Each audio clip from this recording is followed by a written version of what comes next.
الحمدللہ رب العالمین والعاقبۃ للمتقین والصلاة والسلام علی اشرف الانبیاء والمرسلین۔ اعوذ باللہ من الشیطان الرجیم۔ قالت، اس نے کہا، یا ایھا الملأ، اے سردارو، افتونی، مجھے حل بتاؤ، فی امری، میرے معاملے میں،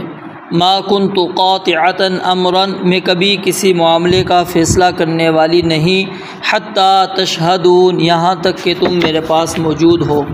قالوا، ان سب نے کہا، نحن اولو قوۃ، ہم بڑی قوت والے، واولو بأس شدید، اور بہت سخت جنگ والے ہیں، والامر الیکی، اور معاملہ تیرے سپرد ہے، فانظری، پس تو دیکھ لے، ماذا تأمرین، تو کیا حکم دیتی ہے۔ قالت، تو اس نے کہا، ان الملوک، بے شک بادشاہ، اذا دخلوا، جب وہ داخل ہوتے ہیں، قریۃً، کسی بستی میں، افسدوها، اسے خراب کر دیتے ہیں، وجعلوا اعزۃ اہلھا اذلہ، اور اس کے رہنے والوں میں سے عزت والوں کو ذلیل کر دیتے ہیں، وکذالک یفعلون، اور اسی طرح یہ کریں گے۔ گزشتہ آیات کے اندر سلیمان علیہ السلام کے خط کے متعلق ہم نے پڑھا کہ جب خط ہدہد نے ملکہ سبا کے پاس ڈال دیا تو اس نے سرداروں کو جمع کر کے اس خط کی اہمیت کو ان کے سامنے بیان کیا، اور اس خط کو اس نے کتاب کریم قرار دیا تھا، اور اس کی وجہ میں نے آپ کے سامنے بیان کر دی کہ اس کو کتاب کریم اس نے کیوں قرار دیا۔ تو قوم والوں کے سامنے، سرداروں کے سامنے جب اس خط کا تذکرہ ہوا تو وہ سن کر خاموش ہو گئے، حواس ان کے ختم ہو گئے، کوئی انہوں نے جواب نہیں سوچا، نہ ہی کوئی بات کی کہ ملکہ سبا کو کوئی رائے دیں، کوئی مشورہ دیں۔ تو اب ظاہر وہ حاکم تھی، اس کو پریشانی ان سے زیادہ لاحق تھی، تو اس نے پھر کہا کہ یا ایھا الملأ افتونی فی امری، اے سردارو، مجھے میرے اس معاملے میں کوئی حل تو بتاؤ کہ اب سلیمان علیہ السلام کا خط آ گیا ہے، اور اتنا بارعب اور پرہیبت لہجے میں صاف صاف اس نے لکھ دیا ہے کہ میرے پاس مطیع اور فرما بردار بن کر آ جاؤ، اور سرکشی کا میرے خلاف سوچنا بھی نہیں۔ تو اب ہم کیا کریں؟ کیا سلیمان علیہ السلام سے جنگ کریں یا مطیع اور فرما بردار ہو جائیں؟ کیا کریں؟ اور اس آیت سے، پہلی آیت سے، اس ملکہ کی دانش مندی اور سمجھداری بھی ظاہر ہو رہی ہے کہ وہ ہر کام اپنے سرداروں کے مشورے سے کیا کرتی تھی۔ کچھ لوگ بادشاہت کے نظام کو مطلق العنانی سمجھتے ہیں کہ بادشاہ کے پاس کل اختیار ہوتا ہے، اس کو کسی سے رائے لینے کی ضرورت نہیں ہے۔ حقیقت اس کے برعکس سے اسلام کے اندر بھی، اب یہ ملکہ سبا، اس کا نظام بادشاہت والا نظام تھا، لیکن اس کے باوجود وہ اپنے سرداروں سے رائے لیا کرتی تھی، مشورہ لیا کرتی تھی۔ تو یہ سمجھ لینا کہ بادشاہت یا جمہوریت، اس میں اسلام میں مطلق العنان کی کوئی حیثیت نہیں ہے، اس کا وجود ہی نہیں ہے کہ مطلق طور پر جمہوریت کا نظام ہو اور وہ اپنے آپ کو ہی مقدم رکھے یا بادشاہ اپنے آپ کو ہی مقدم رکھے۔ نہیں،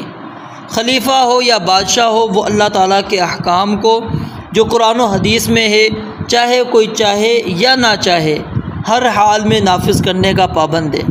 اور اس کے بعد جو دیگر معاملات ہیں اس میں وہ مشورہ کرنے کا پابند ہے، جیسا کہ اللہ رب العالمین نے فرمایا کہ وَأَمْرُهُمْ شُورَىٰ بَيْنَهُمْ، کہ ان کا کام آپس میں کیا ہے؟ مشورہ کرنا ہے۔ وَشَاوِرْهُمْ فِي الْأَمْرِ، نبی علیہ السلام کو اللہ نے حکم دیا کہ آپ ان سے کام میں مشورہ کیجئے،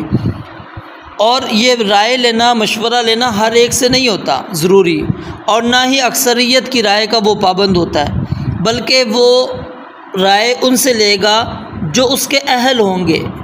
اور فیصلے کے نفع نقصان کا جو ذمہ دار ہے وہ حاکم وقت ہوتا ہے۔ تو اس لیے آخری جو فیصلہ ہوگا وہ حاکم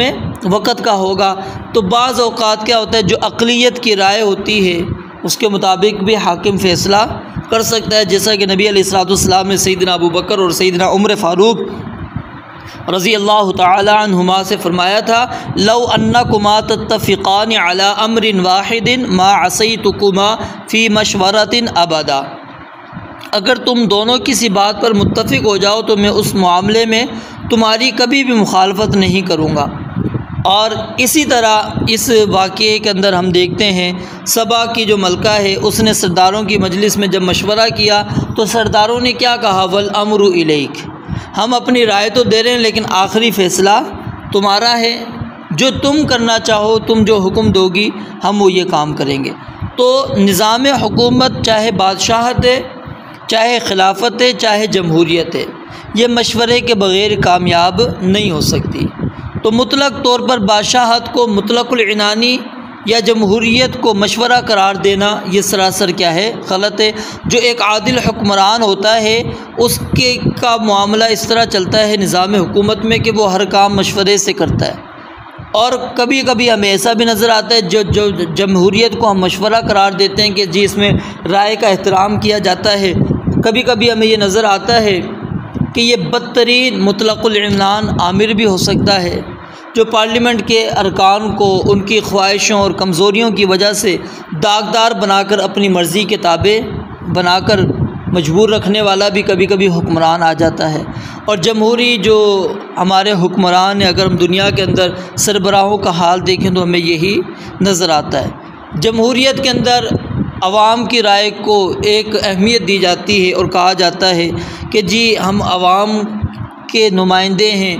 عوام نے ہمارا انتخاب کیا ہے۔ عوام ایک دفعہ بیچاری اپنی رائے کا اظہار کرتی ہیں، پھر اس کے بعد 4-5 سال تک بے بسی سے اپنے چنے ہوئے نمائندوں کے زخم کھا رہی ہوتی ہے۔ جس طرح چاہے وہ نظام حکومت چلائے، ہم اسی طرح بیچارے مجبور ہو کر اس کو قبول کر رہے ہوتے ہیں۔ تو اسلام کے اندر نہ مطلق العنان بادشاہت ہے اور نہ مطلق العنان جمہوریت، اس کا کوئی وجود موجود نہیں ہے۔ تو یہاں پر اس نے یہی کہا، سرداروں سے مشورہ لیا۔ آج ہمارے حکمران وہ کہتے ہیں کہ اگر ہم نے رائے لی، مشورہ لیا تو یہ تو ہماری توہین ہو جائے گی۔ ان الملوک یا ایھا الملاء افتونی فی امری، میرے معاملے میں مجھے حل بتاؤ، ما کنت قاطعۃ امرا حتی تشہدوا، جب تک تم موجود ہو میں کوئی حتمی فیصلہ کرنے والی نہیں ہوں، تمہاری رائے سے فیصلہ کروں گی۔ تو سرداروں نے جواب دیا، جہاں تک تعلق ہے ہمارا تو ہم اولو قوت، طاقتور ہیں،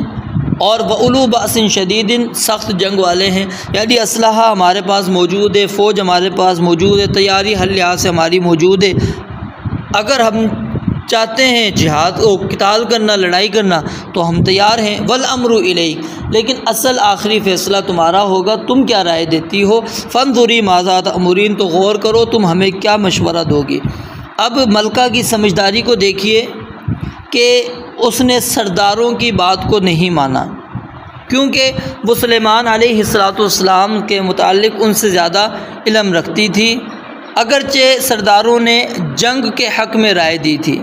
لیکن اس کو پتہ تھا کہ سلیمان علیہ السلام کا جو لشکر ہے وہ پرندوں کی صورت کے اندر بھی ہے، جن کی صورت کے اندر بھی موجود ہے، اور انسانوں کی صورت کے اندر بھی موجود ہے، تو ہم تو ان کا مقابلہ کسی صورت میں کر ہی نہیں سکتے، اور اس چیز کا مشاہدہ وہ ہدہد کے ذریعے سے کر چکی تھی۔ تو اس لیے اس نے کہا کہ اگر یاد رکھو، ان الملوک اذا دخلوا قریۃ، کہ بادشاہ جب کسی بستی کے اندر وہ شمشیر کے زور سے داخل ہوتے ہیں تو اس بستی کو وہ برباد کر دیتے ہیں، اور اس کے باشندوں میں سے جو عزت والے ہوتے ہیں انہیں وہ ذلیل کر دیتے ہیں، قتل کر کے یا قیدی بنا کر وہ ان کو ختم کر دیتے ہیں، کیونکہ ان کی موجودگی وہ اپنی حکومت کے لیے بڑا خطرہ محسوس کر رہے ہوتے ہیں۔ تو افسدوها، وہ آئیں گے تو فساد کر لیں گے۔ وَكَذَلِكَ يَفْعَلُونَ، یہ سبا کی جو ملکہ تھی اس کا قول بھی بن سکتا ہے کہ اگر ہم نے اطاعت نہ کی تو یہ لوگ بھی ایسے ہی کریں گے، اور اللہ تعالیٰ کا بھی یہ کلام بن سکتا ہے کہ بادشاہ اکثر ایسا ہی کرتے ہیں، کیونکہ بادشاہت کے اندر جو ہے وہ اعلاء کلمت اللہ کے لیے چڑھائی نہیں ہوتی، نیک مقصد کے لیے چڑھائی نہیں ہوتی، بلکہ وہ اپنی برتری کے اظہار کے لیے، دوسری قوموں کو اپنا غلام بنانے کے لیے، تمام وسائل پر قبضہ کرنے کے لیے وہ علاقوں کے اوپر قبضہ کرنے کی کوشش کرتے ہیں، اور پھر بسا اوقات کیا ہے ظلم اتنا کرتے ہیں کہ شہروں کے شہر آگ لگا کر جلا دیتے ہیں، سب کچھ تہس نہس کر دیتے ہیں۔ تو کہا کہ کہیں ایسا نہ ہو کہ سلیمان علیہ السلام بھی یفعلون یہی کام کریں اگر ہم نے ان سے جنگ کی، کیونکہ جنگ کی ہمارے اندر طاقت اور قوت نہیں ہے۔ اللہ رب العالمین سے دعا ہے رب العالمین سمجھنے عمل کرنے کی توفیق عطا فرمائے۔ وآخر دعوانا الحمدللہ رب العالمین۔